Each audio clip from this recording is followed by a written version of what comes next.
अस्सलाम वालेकुम दोस्तों। ये वीडियो देखने से ज्यादा सुनने में मजा आने वाला है। अपना कान में हेडफोन लगाइए और फोन को साइड में रखिए और सुनते रहिए। और हमारे चैनल पर ऐसे ही वीडियो देखने के लिए मिलते रहेगा। तो चलिए सुनते हैं। एक दिन जब हमारे प्यारे नबी हजरत मोहम्मद सल्लल्लाहु अलैहि वसल्लम बचपन में थे, भूख से परेशान मक्का की धूल भरी गलियों से गुजर रहे थे। कुछ दूरी पर अब्बू जहल का खजूरों का बाग था। अब्बू जहल एक यहूदी आदमी के साथ मिलकर खजूरों को एक बोरी में भर रहा था। नबी मोहम्मद सल्लल्लाहु अलैहि वसल्लम बहुत भूखे थे, इसलिए 2 खजूरों की उम्मीद लिए धीरे धीरे बाग की तरफ बढ़ने लगे। जब वहां पहुंचे तो अदब से सलाम किया, अस्सलाम वालेकुम चाचा जान, और नरमी से कहा, मुझे बहुत भूख लगी है, क्या आप मुझे 2 खजूरें दे सकते थे? अब्बू जहल ने घृणा भरी नजरों से देखा और बोला, मैं तुझे खजूर दे सकता हूं, लेकिन एक शर्त है। वह जो यहूदी खड़ा है उसकी बोरी तू अपने सिर पर रखकर मेरे घर तक पहुंचा दे, तब खजूर मिलेगी। बिना देर किए नबी सल्लल्लाहु अलैहि वसल्लम उस यहूदी के पास गए। यहूदी हैरानी से बोला, ए मोहम्मद, तुम यहां क्यों आए हो? नबी ने फरमाया, मैं ये बोरी अपने सिर पर रखकर ले जाना चाहता हूं। वो चौंक गया, इतनी छोटी उम्र में क्या तुम ये बोरी उठा सकोगे? नबी ने मुस्कुराकर फरमाया, हाँ यकीनन। थके हुए जिस्म के साथ बोरी सिर पर रखी और चल पड़े। छोटे छोटे कदम, थका हुआ जिस्म, मगर चेहरे पर एक अजीब रूहानी सुकून था। अबू जहल और वह यहूदी शख्स पीछे पीछे चल रहे थे। कुछ देर बाद बोरी अबू जहल के घर के सामने रख दी गई। यहूदी ने वह बोरी अंदर रख दी। नबी सल्लल्लाहु अलैहि वसल्लम ने फरमाया, चाचा जान, अब मुझे खजूर दीजिए। अबू जहल ने सिर्फ 1 खजूर दी। नबी ने नरमी से कहा, क्या आप एक और खजूर नहीं देंगे? यह मासूम सी गुजारिश अबू जहल के अंदर की आग को जैसे और भड़का गई। गुस्से में भरकर उसने एक जोरदार थप्पड़ नबी के चेहरे पर मार दिया, और उसी लम्हे जैसे सूरज डूब गया हो, आसमान फट पड़ा हो, हवा थम गई हो और पहाड़ भी रो दिए हो। एक मासूम बच्चे पर ऐसा जुल्म। अबू जहल हंसते हुए अपने घर चला गया, मगर तभी खजूर की बोरी खोली गई और चौंकाने वाला मंजर सामने आया। सारी खजूरें छोटे छोटे पत्थरों में बदल चुकी थी। यह देखकर वह यहूदी सन्न रह गया। आंखें फैल गई, जुबान खामोश हो गई। वह भागा भागा अपने सरदार को यह खबर देने हुए बोला, ए मोहम्मद, तू तो बहुत बड़ा जादूगर निकला। तूने मेरी खजूरों पर जादू कर दिया। नबी सल्लल्लाहु अलैहि वसल्लम ने सर झुकाकर बहुत नरमी से कहा, चाचा जान, मुझे तो कुछ मालूम नहीं। यह सुनते ही अबू जहल ने एक थप्पड़ मारा। उसकी आवाज जैसे आसमान को चीर गई। सब कुछ थम गया और उस मासूम की आंखों से एक आंसू लुढ़क गया। मगर क्या शफकत थी, क्या रहमत। नबी ने सिर्फ इतना कहा, चाचा, आपके हाथ को चोट तो नहीं लगी? सुभान अल्लाह, क्या करुणा, क्या इंसानियत। खुद थप्पड़ खाया, मगर फिक्र उस इंसान की जिसने मारा। फिर नबी सल्लल्लाहु अलैहि वसल्लम यह सारी जिल्लत, तकलीफ और भूख लेकर घर वापस नहीं गए, बल्कि चुपचाप पहाड़ के किनारे जाकर खड़े हो गए। दरख्त और पहाड़ जैसे पुकार उठे। अफसोस जिसे ना पैदा किया जाता तो यह जमीन यह आसमान कुछ भी ना होता। वो अजीम नबी आज भूखे जलील नजरअंदाज किए जा रहे हैं, लेकिन फिर भी अबू जहल जैसे संदिल के दिल में ना रहम आया, ना आंखों में पश्चाताप का एक कतरा। उधर वह यहूदी शख्स अपने सरदार के पास दौड़ता हुआ जा पहुंचा। आज मैंने एक ऐसा वाकया देखा है जो तसव्वुर से भी परे है। यह बात वह यहूदी शख्स अपने सरदार से कह रहा था। अब्दुल्ला के बेटे मोहम्मद में कोई ऐसी ताकत है कि बस एक तमाचा लगने पर सारी खजूरें पत्थर बन गई। आप ही बताइए, क्या यह जादू हो सकता है या फिर कोई इलाही ताकत है? यह सुनकर सरदार थोड़ी देर खामोश रहा, फिर गंभीर आवाज में बोला, हमने भी सुना है कि हमारी आसमानी किताब में मोहम्मद का जिक्र है कि वही आखिरी और सबसे अजीम नबी होंगे। मगर क्या वाकई यही मोहम्मद है? यह जानना जरूरी है। हमें अपने मजहबी पेशवा से रुजू करना होगा। अगर यह बात सच निकली तो हम उसे जिंदा नहीं छोड़ेंगे, बल्कि उसे इस दुनिया से ही खत्म कर देंगे। तुम लोग जाओ और यह खबर हमारे पेशवा तक पहुंचाओ। यह सुनकर वह यहूदी शख्स फिर से अब्बू जहल के घर की तरफ रवाना हो गया। जाते जाते जब वह खजूर के बाग के पास पहुंचा तो उसकी आंखें हैरानी से फैल गई। पूरे बाग में एक भी खजूर नहीं थी। हर दरख्त पर सिर्फ पत्थर। यह कैसे हो गया? वह एक पल भी वहां नहीं रुका। तेजी से अब्बू झेल के घर की ओर दौड़ पड़ा। घर पहुंचते ही उसने कहा, भाई, आपके बाग की सारी खजूरें पत्थर बन चुकी है। अगर अब इसे न संभाला गया तो बहुत बड़ा नुकसान हो जाएगा। इसका एक ही हल है, मोहम्मद से माफी मांगो। मगर अब्बू झेल माफी मांगने वालों में से नहीं था। वो जालिम था, चालाक था। उसने नरमी से कहा, ठीक है, चलो मोहम्मद के घर चलकर देखते हैं। फिर वो नबी मोहम्मद सल्लल्लाहु अलैहि वसल्लम के घर की तरफ चल पड़ा। उस वक्त नबी अपने चाचा अब्बू तालिब के साथ रहते थे। जब अब्बू झेल घर पहुंचा तो अब्बू तालिब अकेले थे। अब्बू झेल ने आवाज लगाई, ए अब्बू तालिब, तुम्हारा भतीजा मोहम्मद बहुत बड़ा जादूगर है। उसने मेरी सारी खजूरें पत्थर बना दी है। फिर उसने तंज में कहा, कहीं किसी पहाड़ के किनारे किसी शेर या रीछ ने उसे खा तो नहीं लिया। यह सुनकर चाचा अब्बू तालिब बेचैन हो उठे। उन्होंने एक पल की भी देर नहीं की और नबी की तलाश में निकल पड़े। उधर नबी मोहम्मद सल्लल्लाहु अलैहि वसल्लम एक पहाड़ के किनारे बैठे रो रहे थे और कह रहे थे, अगर आज मेरे वालिदैन जिंदा होते तो शायद कोई मेरे साथ ऐसा सलूक ना करता। मैं बहुत तन्हा हूं, बहुत अकेला। उनकी यह तन्हाई देखकर जंगल के शेर, रीछ, हिरण सब वहां आ गए और जैसे उनके दर्द को महसूस करके सब रोने लगे। शेर की आंखें भी भीग गई। वो कहने लगे, या रसूल अल्लाह, रहमतुल आलमीन, ये तमाचा जैसे हमें लगा है।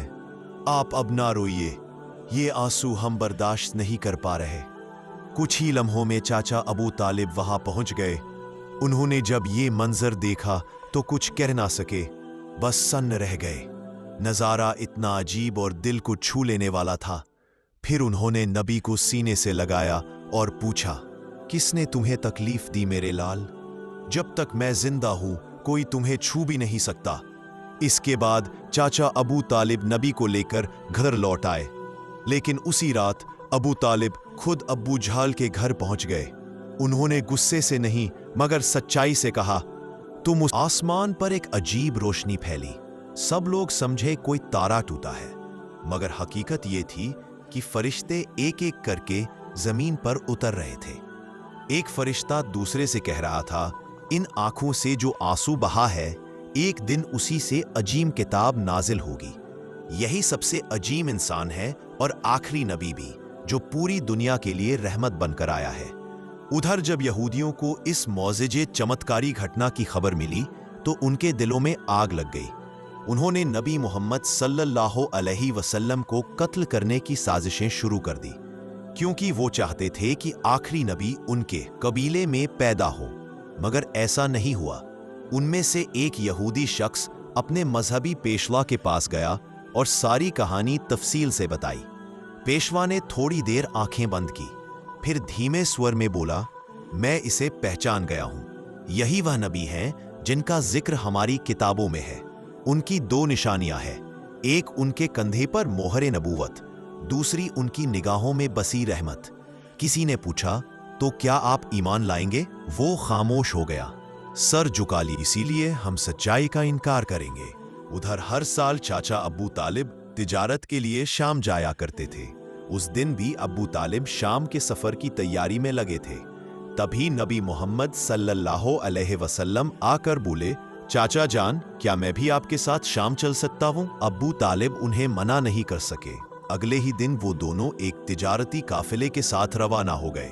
कुछ दिन सफर करने के बाद काफिला बुसरा नाम की जगह पहुंचा। वहीं पास में एक गिरजाघर था जहां एक ईसाई आलिम पेशवा रहता था। वह उस दौर का सबसे बड़ा और अजीम पादरी माना जाता था। जब काफिला वहां से गुजरा तो उस ईसाई आलिम ने एक नौजवान को देखा। वह हैरान रह गया। उस लड़के के सर पर एक बादल का टुकड़ा साया के चल रहा था। जहां वो चलता बादल भी साथ चलता। उसे यकीन हो गया, इस काफिले में ही आखिरी जमाने का नबी मौजूद है। फौरन उसने अपनी किताबें निकाली, पढ़ा, देखा और पक्की तस्दीक कर ली। उसने जल्दी से अपने एक आदमी से कहा, जाओ इस काफिले के सारे लोगों को यहां बुलाओ। भाइयों, हमारे पेशवा ने आप सबको खाने पर बुलाया है, कृपया स्वीकार करें। सब लोग उस गिरजाघर में पहुंचे। पेशवा ने सबको अच्छी दावत दी। कुछ देर बाद उसने अबू तालिब से कहा, ए काफिले के सरदार, लगता है इस बच्चे के माँ बाप अब इस दुनिया में नहीं है। अबू तालिब ने कहा, जी हाँ, आप सही समझे, अब इसकी देखभाल मैं कर रहा हूं। पेशवा ने गंभीरता से कहा, याद रखो तुम्हारा भतीजा अल्लाह का आखिरी नबी है। उसकी पीठ पर मुहर नबूवत है, उसकी आंखों में रहमत है। इसे कभी अकेला मत छोड़ना। अगर यहूदियों और नसाराओं को पता चल गया तो वह इसे जान से मारने की कोशिश करेंगे। अबू तालिब ने हैरानी से पूछा, आपको ये सब कैसे मालूम हुआ? पेशवा ने जवाब दिया, मैंने हमारी किताबों में इस वाक्य की तफसील पढ़ी है। अब जाओ और मोहम्मद को मेरे पास ले आओ। अबू तालिब उन्हें लाने रवाना हुए। तभी पेशवा ने देखा कि एक दूसरा काफिला उस जगह से गुजर रहा है। वह फौरन वहां पहुंचा और पूछा, तुम लोग कौन हो, कहां जा रहे हो और क्यों? उन्होंने जवाब दिया, हम रोम के सिपाही हैं, हमारे बादशाह ने हमें भेजा है। कहा गया है कि आखिरी नबी दुनिया में आ चुके हैं और हमें उन्हें ढूंढकर खत्म करना है। क्या तुम उसके बारे में कुछ जानते हो? ईसाई पेशवा मुस्कुराया और बोला, तुम लोग बेकार कोशिश कर रहे हो। अगर अल्लाह ने आखिरी नबी को भेजा है तो वही उनकी हिफाजत भी करेगा। इस दुनिया में किसी में इतनी ताकत नहीं कि वो उन्हें नुकसान पहुंचा सके, इसलिए तुम लोग वापस रोम चले जाओ। यह सुनकर वे सिपाही चुपचाप लौट गए। दिन ऐसे ही गुजर गया। रात को ईसाई पेशवा ने अब्बू तालिब को गिरजाघर बुलाया और कहा, एक काफिले के सरदार, देखा मेरी बात सच निकली ना? यहूद और नसारा आखिरी नबी के पक्के दुश्मन हैं। अगर वो किसी तरह उन्हें मिल जाए तो यकीनन जान से मारने की कोशिश करेंगे। इसलिए मेरी मानो, अपने भतीजे को लेकर विदेश मत जाओ, वापस लौट चलो। अगले दिन अब्बू तालिब ने सफर छोड़ने का फैसला कर लिया और काफिला वतन की ओर लौट पड़ा। कुछ दूर ही गए थे कि रास्ते में उन्हें एक घोड़ा नजर आया, लेकिन वहां कोई इंसान नहीं था। रुक कर देखा तो एक आदमी मरा मरा सा पड़ा था। असल में वह एक यहूदी था, कभी नबी को मारने आया था, लेकिन आज वही नबी खुद हुआ। चलते चलते वे एक समंदर के किनारे पहुंचे जहां मछुआरों की एक बस्ती थी। काफिला वहीं आराम के लिए रुका, मगर वह मछुआरे बुत परस्त थे और गहरी अंधविश्वास में डूबे हुए थे। अबू तालिब वहां पहुंचे जहां कुछ लोग मूर्तियों के सामने झुके हुए थे। उन्होंने एक से पूछा, भाई तुम लोग इस तरह मूर्तियों की पूजा क्यों कर रहे हो? उसने जवाब दिया, कई दिन से हमारे जाल में मछली नहीं आ रही, इसलिए समंदर के देवता को खुश करने के लिए हम ये पूजा कर रहे हैं। उधर नबी करीम सल्लल्लाहु अलैहि वसल्लम ने देखा, एक बड़ी मूर्ति के पास एक औरत और उसका बच्चा जंजीरों से बंधे हुए हैं। उन्हें कुर्बानी के लिए बांधा गया था। मछुआरों का मानना था ऐसा करने से देवता खुश होगा और मछलियां वापस आ जाएंगी। तब नबी करीम सल्लल्लाहु अलैहि वसल्लम धीरे से वहां पहुंचे और मां बेटे को उन जंजीरों से आजाद कर दिया। उसी पल एक मछुआ आया और घबरा कर बोला, जिन्हें कुर्बानी देने के लिए बांधा था उन्हें कोई बच्चा आजाद कर गया है। यह सुनकर सब लोग गुस्से में नबी को पकड़ने दौड़े। अबू तालिब उन्हें रोकने आगे बढ़े, तभी सबकी आंखों ने एक अजूबा देखा। वो बड़ी मूर्ति अपने आप गिर कर टूट गई। समंदर में जोरदार लहरें उठने लगी और उनके साथ मछलियों की भरमार ऊपर आ गई। मछुआरे जाल डाल डालकर मछलियां पकड़ने लगे और खुशी से झूम उठे। ये सब देखकर अबू तालिब दंग रह गए। असल में नबी करीम सल्लल्लाहु अलैहि वसल्लम उस वक्त समंदर किनारे खड़े होकर अपने रब से दुआ कर रहे थे और उसी दुआ की बरकत से अल्लाह ताला ने समंदर को मछलियों से भर दिया। फिर काफिला मक्का की तरफ रवाना हो गया। मक्का पहुंचने के बाद नबी करीम सल्लल्लाहु अलैहि वसल्लम अपने चाचा अबू तालिब की बकरियां चराया करते थे। एक दिन बकरियां चराकर लौटते वक्त नबी करीम सल्लल्लाहु अलैहि वसल्लम ने देखा, एक जगह गुलामों और लौंडियों की मंडी लगी है। मर्दों को गर्म लोहे से जलाया जा रहा था और औरतों को ऊंचे दामों पर बेचा जा रहा था। ये मंजर देखकर नबी का दिल कांप उठा, आंखें भर आईं। उधर उनके एक चाचा अबू लहब गुलामों की खरीद फरोख्त करते थे। वह एक बेगुनाह लौंडी को बेहद महंगे दामों में बेच रहा था।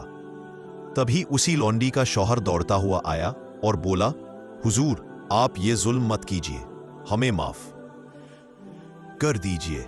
वो बड़ी बेबसी और गिड़गिड़ाहट से रोने लगा, लेकिन अबू लहब तो उसकी एक नहीं सुन रहा था।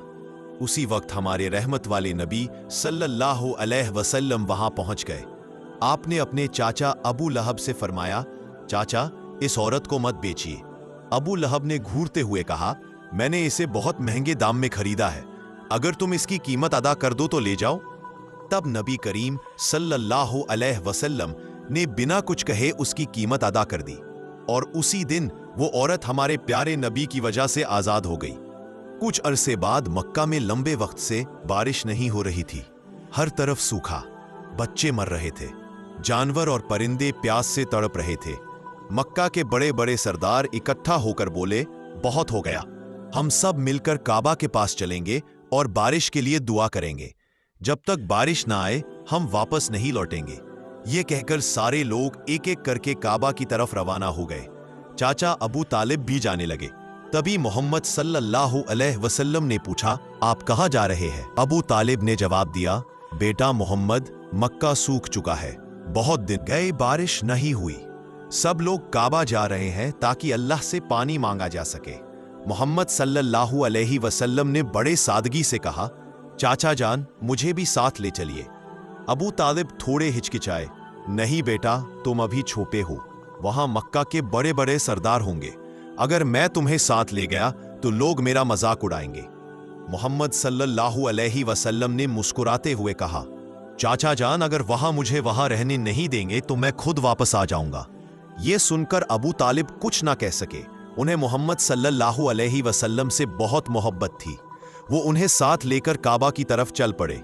जब वो पहुंचे देखा कि काबा के पास मर्द, औरतें, बच्चे सब जमा है। हर किसी की आंखें आसमान की तरफ टिकी है। मक्का के सरदार अबू तालिब से बोले, अबू तालिब, क्या तुम्हें मालूम नहीं कि हमने कसम खाई है? ये लड़का यहाँ क्यों लाए हो? अबू तालिब बोले, मोहम्मद तुम पीछे चले जाओ। ये सुनकर मोहम्मद सल्लल्लाहु अलैहि वसल्लम चुपचाप पीछे हट गए। फिर सब ने मिलकर दुआ मांगी, ऐ मालिक। दोपहर लेकिन बारिश नहीं हुई। सूरज और तेज हो गया, गर्मी बढ़ती गई। तभी वहां मौजूद 3 लोग गर्मी की शिद्दत से बेहोश हो गए। लोग उन्हें उठाकर इलाज के लिए ले गए। इसी बीच मोहम्मद सल्लल्लाहु अलैहि वसल्लम चुपचाप फिर से अबू तालिब के पीछे खड़े हो गए।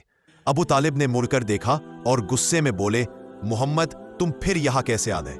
मोहम्मद सल्लल्लाहु अलैहि वसल्लम ने बड़ी मासूमियत से कहा, चाचा जान, मुझे आने दीजिए, मुझे यकीन है अल्लाह ताला पानी जरूर बरसाएगा। अबू तालिब बोले, यहां मक्का के तमाम सरदार बैठे हैं, सब दुआ कर रहे हैं, मगर कुछ नहीं हो रहा, और तुम कहते हो कि तुम दुआ करोगे तो बारिश होगी। तुम अभी बहुत छोटे हो बेटा।